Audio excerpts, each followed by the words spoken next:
Salut tout le monde, je vous retrouve aujourd'hui dans un décor un peu inhabituel parce qu'on est dans notre chambre à coucher. Enfin, je suis dans ma chambre à coucher plutôt. Pour vous présenter mes produits terminés du mois de décembre et jusqu'à plus ou moins mi-janvier parce qu'on est le 13 janvier à l'heure où je filme cette vidéo. Donc, on va y aller sans plus tarder. Il n'y a pas énormément, ma corbeille est quand même assez pleine, mais elle aurait pu être plus pleine, mais c'est surtout que en fait, j'avais envie de liquider tout ce qui était décembre pour repartir frais sur 2019 en fait. Donc du coup, il y a un petit peu mélangé de janvier puis de décembre, mais c'est pas très grave. J'espère la luminosité n'est pas trop pourrave. J'ai mis une lumière derrière, une LED derrière qui fait un éclairage très blanc. Du coup, je suis un petit peu... je regarde bien la caméra parce que sinon je vais devenir aveugle, je pense, avec la lumière que ça fait.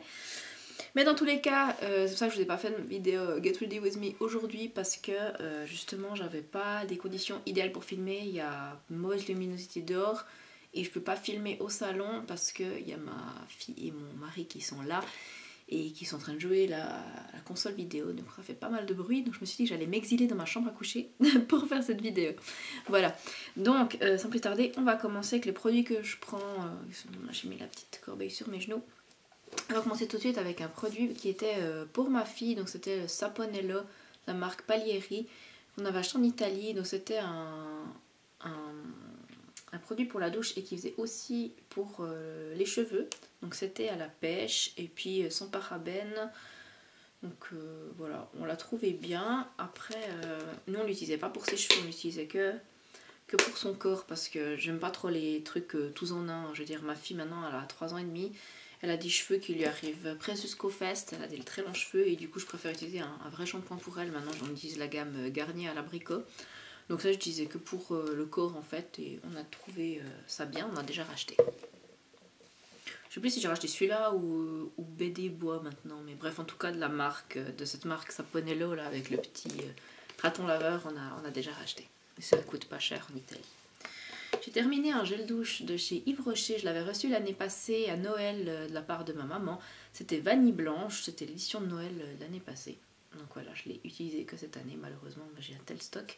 Et j'ai bien aimé, par contre je trouvais que l'odeur restait pas du tout sur la peau, ce qui était dommage. Alors après, comme c'était une édition limitée, je peux pas racheter et comme vous le savez, je suis en no-buy, donc je ne rachète rien, je vide juste mes stocks. Donc... le but étant de vider complètement mon armoire de stock pour avoir qu'un backup de chaque sorte, histoire de plus accumuler autant de produits, c'est vraiment dommage. Toujours chez Yves Rocher, j'ai terminé une crème pour le corps. Alors ça c'était la gamme, comment s'appelle cette gamme? Je crois que c'est Plaisir Nature, mais non pas du tout, c'est pas Plaisir Nature. C'est juste vanille bourbon en fait, baume corps fondant sensuel. Voilà, à la vanille donc, comme je vous l'ai dit tout à l'heure. En fait, comme j'avais pas de truc, je vais réussir à parler aujourd'hui, je suis désolée. J'avais pas de crème pour le corps ou de beurre pour le corps qui était de la même gamme que vanille blanche. J'ai utilisé celui-là. Et puis en plus, justement, j'ai regardé la date. Il était utilisé jusqu'au 1/1/2019. Enfin non, jusqu'au 1/2019. Du coup, je suis contente de l'avoir terminé en ce mois de janvier parce que sinon, après, il aurait été périmé. J'ai terminé un shampoing de la marque L'Oréal, c'est la gamme Elseve Phytoclear anti-pelliculaire shampoing apaisant. Donc c'est un shampoing sans silicone qui apaise le cuir chevelu et anti-récidive, donc pour le cuir chevelu sensible. C'est pour éviter qu'on ait des pellicules dues à un cuir chevelu sensible. Parce que moi, d'ailleurs je viens de le faire, j'ai souvent le cuir chevelu qui me gratte un peu en fait.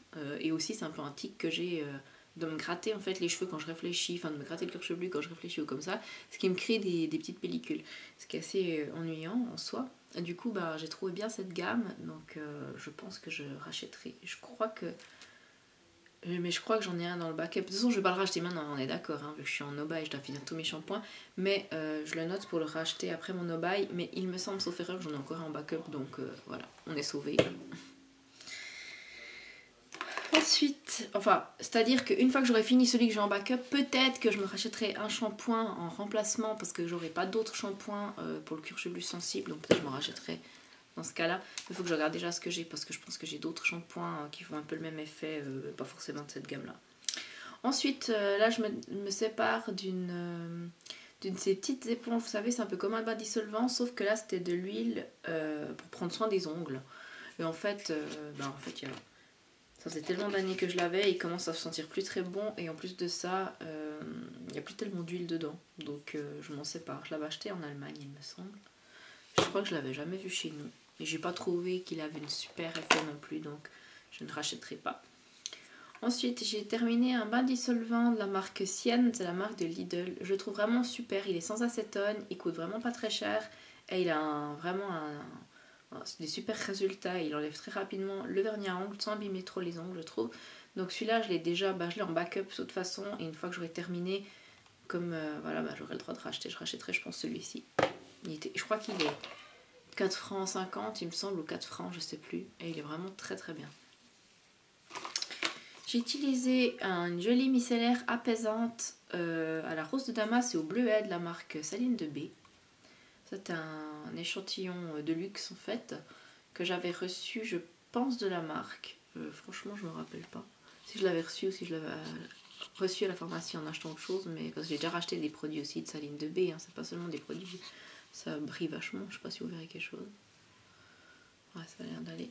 J'ai trouvé vraiment très très bien. Après, dans le sens, c'était vraiment agréable à utiliser. Moi, j'utilisais après avoir utilisé des lingettes démaquillantes quand on était en vacances pour parfaire mon maquillage. Je l'ai pas essayé en première application de démaquillage, donc je sais pas quel taf il fait. Tout seul, disons, entre guillemets. Et surtout, je l'ai pas utilisé sur les yeux parce que j'ai toujours un démaquillant exprès pour les yeux biphasé. Donc je l'ai pas essayé pour les yeux, donc pour les yeux je sais pas. Mais en tout cas pour le visage je trouvais qu'il démaquille bien, il laissait une sensation vraiment de propre sur la peau. Après est-ce que je rachèterai? Non je pense pas parce que franchement c'est pas le genre de... Moi je préfère les huiles démaquillantes maintenant ou les baumes démaquillants que ce genre de produit. Par contre franchement je l'ai vraiment utilisé avec beaucoup de plaisir. Alors ensuite j'ai utilisé juste un masque pour le visage, c'est le Mediheal Line Friends PDF AC Dressing Ampoule Mask. C'était un masque anti-bouton je crois. Qu'est-ce qu'il faisait déjà celui-là? À la centella avec de l'acide salicylique pour les... Ouais, c'était pour les peaux à problème, pour les peaux avec du relief comme ça pour aider à guérir plus vite. Et puis pour contrôler le sébum, pour faire une peau plus propre. Je l'ai déjà utilisé à plusieurs reprises, je l'ai déjà présenté également à plusieurs reprises. J'ai déjà racheté, donc voilà, ça fait partie de mes masques préférés. Et ma fille qui fait une monstre crise à côté, je pense parce qu'elle a perdu. Ensuite j'ai terminé encore un gel douche, la marque Nivea, et c'était le Blüten Zauber douche soin à au lait d'amande, pardon, au lait d'amande et parfum de rose. C'était une édition limitée, j'avais acheté, mais franchement, je pense que ça devait faire plus d'1 an que je l'avais dans mes tiroirs. Ça sentait néanmoins toujours très très bon. En général, c'est les produits douche, vous ne les avez pas utilisés, ils sont stockés dans un endroit frais, il n'y a pas de souci pour ça. Ils sentaient très très bon, j'ai vraiment apprécié. Et ça me donne envie de me retourner plus vers les produits Nivea pour la douche, parce que je trouve que c'est des odeurs neutres dont on ne se lasse pas en fait. Contrairement à d'autres odeurs qui peuvent vite lasser, c'est vraiment un genre d'odeur assez neutre que j'aime beaucoup. Là il y avait quand même un petit twist avec l'odeur de lait d'amande et puis de rose qui était vraiment intéressante quoi. Donc voilà, après voilà, je dois de toute façon terminer tous les gels douces que j'ai chez moi. Mais ensuite je pense que je me tournerai de nouveau vers du Nivea ou équivalent. J'ai terminé ensuite un sérum de la marque L'Alpage, c'était le sérum suprême Riveralp, le sérum peeling rénovateur et lissant. Je sais pas si vous verrez quelque chose, vu là comme ça brille. Mais c'était un sérum qui est assez cher, hein. Je crois qu'il coûte 79 ou 89 francs. Mais c'est vraiment un sérum qui va aider à guérir plus facilement votre peau si vous avez des taches ou des cicatrices ou n'importe quoi. Ça va vraiment aider à rénover la peau et puis à faire que vos boutons guérissent plus vite en fait et disparaissent plus vite. Donc j'ai trouvé vraiment très très bien, il sentait super bon. Il m'a duré quand même vachement long. Ouais, ça sent trop bon. Et je l'ai déjà racheté, enfin je l'avais déjà racheté l'année passée, en cours d'année, quand j'ai vu que je l'adorais puis que j'arrivais à la fin. Mais en fait, une fois que la pipette elle pompait plus, je pense que j'ai eu encore pour plus d'1 mois d'utilisation en renversant le produit, en mettant, parce qu'il en fallait quand même assez peu, parce que c'est du concentré, c'est du sérum. Donc voilà, donc j'ai déjà racheté et je pense qu'une fois que j'aurai terminé l'autre, si j'ai plus d'autres sérums, je me retournerai de nouveau vers celui-ci parce qu'il est vraiment bien. Et l'Alpage est une marque suisse, sans cochonnerie, en tout cas sans trop de cochonnerie dedans néanmoins. Et ils ont vraiment des formules qui sont innovantes et j'ai envie d'encourager ça quoi. J'aime vraiment beaucoup les produits d'alpage. Ensuite, encore pour notre fille, on a terminé une crème protectrice anti-froid de la marque Nivea. Alors c'est une crème donc hydratante qu'on lui mettait sur le visage et le corps. Voilà, notre fille a la peau assez sèche, surtout en hiver, et du coup elle faisait bien le taf. Maintenant on utilise les crèmes Mixa qu'on achète en France qui sont quand même un peu moins chères pour un format un peu plus gros, mais celle-ci était très bien donc on pourrait racheter. Mais pareil que pour moi en fait, même si pour ma fille je suis pas en aubaille pour acheter des produits pour ma fille, j'essaye quand même de terminer tout ce qu'elle a avant de lui racheter quoi que ce soit. Donc on rachètera une fois qu'on a terminé toutes nos crèmes, mais je pense qu'on s'en ira quand même vers Mixa qui est un petit peu moins cher et le format est un peu plus gros, donc je pense qu'on est quand même gagnant rapport quantité-prix on va dire. J'ai terminé encore en décembre une bébé crème, donc c'est la Skin Detox Fluid de chez Clarins. Voilà, qui a un SPF de 25 et que je l'avais en teinte 00 fer et c'est la teinte la plus claire. Et franchement, pour ce début d'hiver, elle commence à être un poil foncé.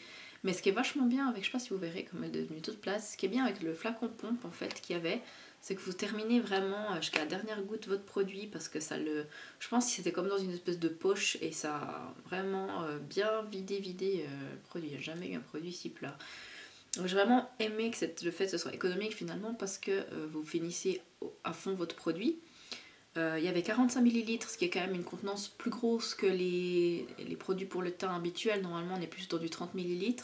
Là il y avait 45 ml, j'ai trouvé vraiment très très bien. Elle avait vraiment un super joli effet sur la peau.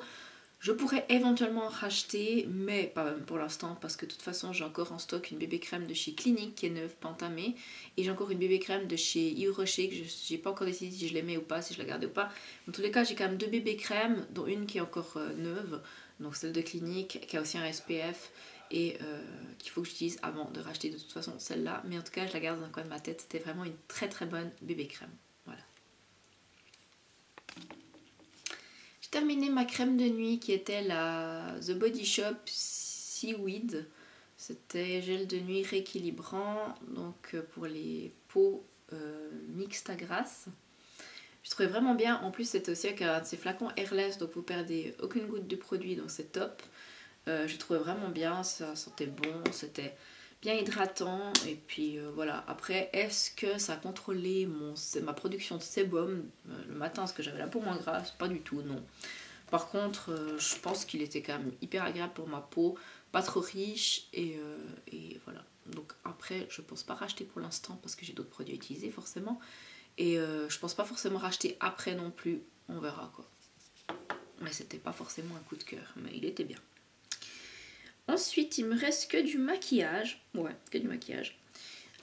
Et du parfum, pardon. J'ai terminé mon parfum Lolita Lempicka qui faisait partie aussi de mon Project Pan comme ma bébé crème. J'ai plusieurs produits de mon Project Pan d'ailleurs à vous montrer et je vais vous faire le final tout à l'heure. Donc j'ai fini mon parfum Lolita Lempicka que j'avais mis dans mon Project Pan. J'en pouvais plus de ce parfum en fait. Il correspondait plus du tout au genre de parfum que j'aimais, même s'ils sont très bons, j'ai vraiment rien contre cette odeur, ça sent vraiment très bon, mais ça correspond plus au genre d'odeur que j'aime porter en fait, tout simplement. Ça correspond plus à la jeune femme que je suis actuellement. Donc voilà, ça fait un peu dramatique comme je vous dis ça, mais je pense que vous connaissez sûrement ce sentiment quand vous avez beaucoup de parfums, dont un que vous aimiez quand vous étiez jeune, et quand vous le ressentez en fait, ça sent toujours bon, mais ça vous correspond plus tout simplement. Peut-être ça vous rappelle des souvenirs, etc. Moi les odeurs sont pas mal, moi c'est pas mal des souvenirs avec les odeurs, et c'est pour ça que je peux être accro à un parfum ou à un autre aussi parce que ça me rappelle de certains souvenirs. Donc là j'étais contente franchement de le terminer parce que je voulais pas le gâcher, je voulais pas le donner parce que c'était quand même un parfum qui était vieux dans ma collection, donc je me sentais pas de le donner à quelqu'un. Je voulais quand même le terminer parce que c'était quand même un parfum qui était pas gratuit, j'ai quand même dû le payer où je l'avais reçu, je me rappelle plus. Mais dans tous les cas je suis contente de l'avoir terminé. Alors vous voyez, au début du projet j'en étais là, la marque noire, ensuite j'étais là et puis j'ai terminé. J'ai porté que lui tout le mois de novembre et décembre en fait tout simplement et je l'ai terminé. Voilà. Ensuite j'ai terminé ma brume fixatrice de maquillage de Estée Lauder. Je sais pas si vous verrez quelque chose avec le truc transparent. C'était là le deuxième flacon que je vidais et franchement là je la rachèterai pas parce qu'elle est pas mieux qu'une brume essence, etc. Elle coûte quand même 41 francs 90 il me semble, et à la fin le spray sprayait vraiment plus très bien, ça faisait des grosses gouttes et du coup ça faisait plus tenir très très bien mon maquillage. Donc voilà, je l'ai terminée mais je ne rachèterai pas. Et celle-là je la garde parce que je l'ai finie en 2019, donc elle sera pour mon total de produits finis en 2019. Un produit que j'ai terminé en 2019, c'était ma base de teint Essence You Better Work Gym Proof Primer, qui était aussi dans mon Six Pan Project. Donc j'ai commencé là, ensuite j'en étais là et ben, je l'ai terminé en janvier. J'ai pas réussi à le terminer malheureusement en décembre. Même si je l'utilisais tous les jours, j'ai pas réussi, mais j'ai pas voulu me forcer en utiliser trop juste pour la finir. Ma foi, je l'ai fini en janvier, les premiers jours de janvier. Donc voilà, je suis bien contente qu'elle soit terminée. Et comme le spray de fixateur de maquillage d'Estée Lauder, je le garde pour mon récapitulatif des produits terminés en 2019. Ensuite, j'ai terminé un top coat de la marque L'Oréal. C'était la gamme Infaillible, je crois. Et là, c'était le step 2. Franchement, j'avais déjà dû terminer, je pense, le step 1 qui était le rouge à lèvres, le vernis à... Je vais y arriver. Vernis à ongles rouge. Je crois que c'était la teinte double entendre, un truc comme ça. En tout cas, je l'avais déjà terminé l'année passée. Ouais, peut-être même en 2017. Franchement, je sais plus. Puis là, j'ai terminé. J'arrive plus à choper. Devenu un peu pâteux. Le top coat. Donc, je le mets dans les produits terminés du mois, enfin de 2018. Mais néanmoins, de toute façon, ça ne me comptera pas. Quelque chose parce que j'avais déjà compté le prix entier en 2017 du produit terminé en fait, vu que c'était en deux parties, voilà, si on veut bien. Ensuite j'ai terminé 2 produits à sourcils, un au mois de... franchement je sais plus si j'ai terminé celui-là au mois de décembre aussi, je l'ai terminé au mois de janvier, je crois que j'ai terminé au mois de janvier quand même. Mais au mois de décembre, j'ai terminé, fin décembre, j'ai terminé mon crayon à sourcils Drawing Eyebrow de Etude House. J'ai en teinte Grey Brown, je crois. Ouais, c'est pas marqué, c'est teinte 02 que j'avais acheté sur la boutique Beauty & Care. Vraiment bien aimé ce crayon à sourcils. Bon, de toute façon, on verra plus rien. Il est complètement fini. Il est pas mal, il y a un goupillon d'un côté en fait et puis vous avez le crayon de l'autre qui est un petit peu biseauté, donc vous arrivez vraiment bien à tracer le trait de votre sourcil. Ce qui est bien aussi, c'est que moi j'ai une tête de sourcil assez épaisse et des fois qu'il y a un petit peu de trou dedans, du coup je dois quand même mettre pas mal de crayon dedans. Comme là c'était biseauté puis c'était assez épais, vous l'utilisez pas trop vite. La mine était assez sèche, je dirais, donc ce qui était bien parce que ça marquait quand même bien, mais ça s'usait pas trop vite. Parce que des fois les crayons un peu trop gras, ça s'use trop vite dans les sourcils, d'autant plus quand comme moi vous avez quand même pas mal de cils, donc le crayon accroche dans les poils de cils en fait, et du coup ça fait que le crayon s'use plus vite. Donc ça j'ai terminé en 2018, et en 2019 j'ai terminé un crayon à sourcils déjà, hein, vous voyez, j'ai terminé, et il m'a duré, je vous jure, il m'a duré 2 semaines je crois. C'était le Catrice Limatic Ultra Precise en teinte Cool Brown 040. Donc de chez Catrice, pareil comme pour le Etude House, vous avez un petit goupillon là, que je n'ai pas utilisé d'ailleurs. Et là vous avez le crayon. Alors c'est un crayon hyper fin, donc ça c'était pas mal pour la précision. Par contre c'était 0,05 g, donc très très très peu. Et franchement je l'ai terminé en 2 semaines. Déjà bon, faut dire aussi que j'ai plusieurs fois le bout qui s'est cassé, je sais pas pourquoi, parce que je pense que quand je l'ai acheté, quelqu'un avait dû le faire tomber dans le magasin et du coup la mine je pense était un petit peu cassée. Mais dans tous les cas, il s'usait très très vite, comme je disais tout à l'heure, ça s'accroche au poil et le crayon était très gras et du coup ça m'a duré 2 semaines, donc ça coûtait entre guillemets que 4 francs 50, mais 4 francs 50 pour un produit qui m'a duré 2 semaines, alors que celui-là il est aussi je crois dans les 4 francs 50 et il m'a duré quelques mois, il n'y a pas photo, comment vous dire. Donc je le garde pour mes produits terminés 2019 et voilà. J'ai terminé également, j'ai jeté mon Beauty Blender rose que j'avais depuis un petit moment. Là on voit pas trop parce qu'il s'est tout resolidifié, mais voilà. Vous voyez, il est tout fondu en fait. Donc voilà. De toute façon tous les 3-4 mois j'aime bien me séparer de mon Beauty Blender et en racheter un. Parce que je trouve que après c'est quand même des nids à bactéries, même si je nettoie ça tous les jours, vous voyez qu'il revient jamais très très propre. Donc voilà, et ça c'est aussi en décembre que j'ai terminé. Maintenant je réutilise une éponge EcoTools qui est aussi l'une de mes éponges favorites, donc j'alterne un peu en Beauty Blender et EcoTools. Et voilà. Donc c'est tout pour cette vidéo. Produit terminé, on se retrouve tout de suite pour une vidéo récapitulative de mon Project Pan. Voilà, en tout cas je vous fais de gros bisous et je vous dis à tout bientôt.